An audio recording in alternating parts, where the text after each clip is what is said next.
சற்றுமுன் வெளியான தகவல்.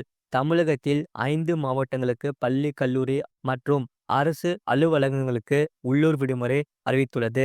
அது சொல்லி தான் பார்க்க போறோம். நீங்க நம்ம சேனல் சப்ஸ்கிரைப் பண்ணாம இருந்தீங்கன்னா, மறக்காம லைக் பண்ணிக்கோங்க, சப்ஸ்கிரைப் பண்ணிக்கோங்க. மற்றவர்களுக்கு தெரியப்பட்டு ஷேர் பண்ணுங்க. பொதுவாகவே ஒவ்வொரு ஆண்டின் தொடக்கத்தில் மத்திய மற்றும் மாநில அரசுகள் விடுமுறை பட்டியலை வெளியிடுவார்கள். அதேபோல் தற்பொழுது தமிழகத்தில் சில மாவட்டங்களுக்கு உள்ளூர் விடுமுறை குறித்த அறிவிப்பு வெளியிடப்பட்டு உள்ளது.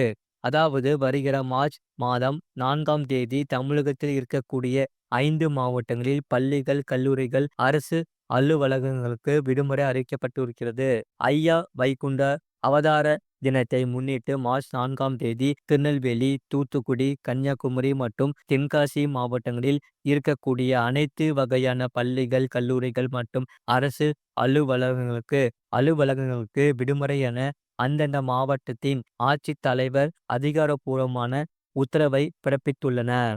விடுமுறை தினத்தை ஈடு செய்வதற்காக மார்ச் 15ஆம் தேதி வரக்கூடிய சனிக்கிழமை வேலை நாட்களாக இருக்கும் எனவும் அறிவிக்கப்பட்டு இருக்கிறது. முழு வீடியோ லிங்க் கீழ இருக்கு. கிளிக் பண்ணி பாருங்க.